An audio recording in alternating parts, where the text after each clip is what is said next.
this is Architect Gauri and you're watching my channel The Better Living. So today I'm going to show you the design of our guest bedroom. So this is essentially a miscellaneous room in our home, and we decided to convert it into a work from home area or a study area. So I have divided the video into 3 parts as per each side of the room, and first we'll talk about the study side of the room. So this side basically has a study table, and the study table is about 6 feet long. It's a very huge study table and it can accommodate 2 people. So if 2 people are working together, there is an extendable side where we can keep our phones, gadgets, etc. So even if I'm working by myself, I do need a lot of space because I have my laptop, phone, then color swatches, files, etc., catalogs for reference. So I need a bigger space for working. So hence the big size study table.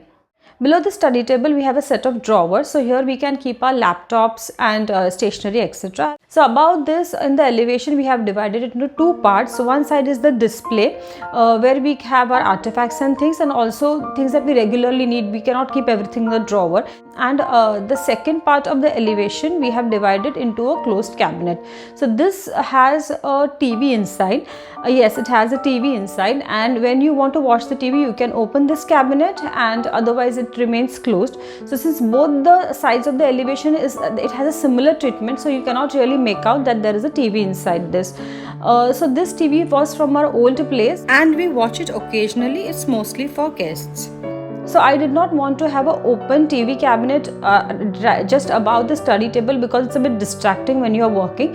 So above this again we have some open shelves, and above that we have closed cabinets. So these are for stacking files, etc. So as you can see, the loft and the cabinets have a similar elevation treatment. Now since this is a small room, the size of this room is only 11 feet by 9 feet. Hence we didn't want to have different like laminates for overhead cabinets and then something else for the eye level cabinet. So we wanted to keep it uniform so it looks homogeneous. So for this room, we wanted to have a Scandinavian vibe for this room in terms of theme. So we have tried to use lighter colors. So here for the table, we have used a oak style laminate. So it has texture and those grains. So it has a more natural and organic look. So we wanted it to replicate a veneer as much as possible. We didn't want to use a veneer because veneers are too expensive and they take longer to install. So above that there are flutes. So now the color of these flutes is not a full white. It's a chalky white color, and it has some brown and grey veins on it also to give it a more organic and very natural feel. So the light falling sideways on this fluted panel creates a play of shadows, and I think that creates a lot of drama. So whenever we are installing any kind of material, it is important to understand where the light is coming from. So the eye level cabinets and the overhead cabinets are in a pale honey colored laminate.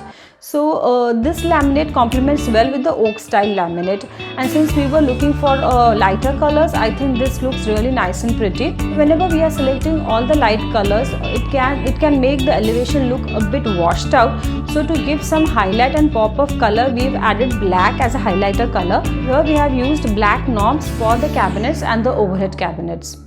So whenever we are accessorizing any home, it is important to understand the vibe of the home and the design style of the home. So the vases that I have selected here are not glazed or shiny. They are very matte finished and they have this clay feel to it. The ceramic vases, they have a slightly textured finish to it. So they look very unfinished and blend well with the theme. So all the colors, laminates and the artifacts that we have selected here resonate with the Scandinavian style of design. Whenever we are designing a very small room, like this is only 100 square feet, we have to keep a few things in mind. First of all the furniture needs to be multifunctional. Like we have a study table, and we have combined it to make it into a study table cum TV unit cum storage with cabinets, loft, etc. And also we need to use light colored laminates. Also we need to remember not to have a lot of bulky furniture because it adds to the weight of the room, sort of like visually it adds to that weight. So as you can see here in the side table, we've done a cutout on the side of the study table, so it allows the light to pass and makes the entire furniture look very light. So visually it doesn't like weigh down the whole room. So now we will talk about the bedside elevation. So here we have a single bed that can be converted into a double bed. So actually nobody really sleeps here, but if we have guests, then we do need a single bed or a double bed. So that is why we have kept this provision. So it's very simple and convenient to use. I'm attaching a video of how we open this bed also. And if one person is sleeping here as just using the single bed, then even that is very comfortable to use. So below the bed we have a storage, so we can store our extra bed sheets and pillows, etc. So behind the bed we have a grey colored headboard, and this pattern of the headboard I really like. It's very like old style, vintage style pattern with the buttons and the diamond shaped design, so I really like that. So on either side of the bed we have side tables, and these side tables are very small and compact. These side tables are used for keeping phone, glasses or a bottle of water. The edges have been rounded for additional safety. This design creates space on the top and on the bottom of the side table. Here again for the bed we have used the oak style laminate, and we have created a pattern with teakwood putty painted with beige color. So behind the bed, what happened was, behind the bed I wanted to have some elevation treatment, but we didn't want anything very loud. So what we did is, this is also a very economic way to do an elevation treatment. We bought some teakwood putty and then we screwed it to the wall, and we painted it in beige color. So now how do we accessorize this? So I downloaded some pictures from Pinterest and I got them framed from a local vendor. So that was very reasonably priced. Both the frames, as you can see, are in different size and pattern. So I don't like anything that is too matchy. I feel like it's too predictable. On the side of the bed we have a small ceramic vase with some little bit of green foliage. On either side of the bed we have side lights. So they are both functional in nature, and they are also adding that pop of color because they are black in color. So both these lights I have bought from Amazon. These are also quite reasonably priced. They are not very expensive, exorbitantly expensive.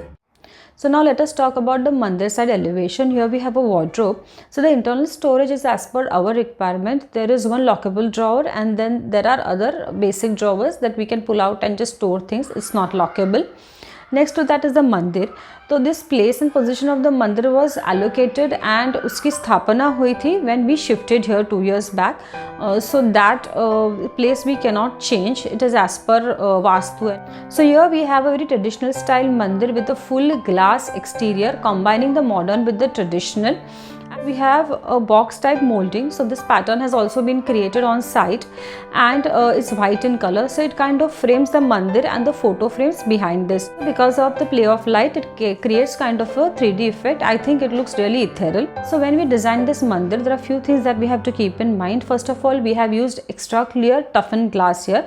Extra clear because a normal regular glass has a sort of a green hue to it, and it doesn't look nice, especially in big pieces of glass. So that's why we have used extra clear glass, and toughened glass obviously for the strength. So when we are designing something like this, it's not just the design but even the workmanship that counts. So installing this mandir took about half a day, and it was very time consuming and tedious process even for the carpenters, but then everything fell into place, and I think that it looks really nice. The glass that we have on the side is removable, and it is put in place with a teakwood putty and a khacha on the lower portion of the unit. So tomorrow if there is any problem with the glass, we can remove this and install a new piece of glass. So whenever any architect or interior designer is designing a place, it's not just the design that is important. I think that you need to have attention to detail and also some forward thinking about what problems may arise in the future, and that will always result in a good design. So below the mandir is a pull-out tray for prasad and another drawer for storage, and then we have regular cabinets with a tray for printer. So now this printer is connected to all our gadgets over Wi-Fi like phones, laptops, etc. So we can just pull out, take a print and put it back. It's that simple. So color is again this honey colored laminate with black handles that add a very contemporary and modern touch. In conclusion, I would like to say that you have to create functional furniture which is also aesthetically pleasing and will also fit your budget. So if you want to get such interior designing work done, you can contact me on gauri.kokate@yahoo.com. I take interior designing projects here in Mumbai, and I also have an office in Mumbai. So you can also call me on the mobile number that I have mentioned in the description box below, so you can check that. So that's all for now. Bye.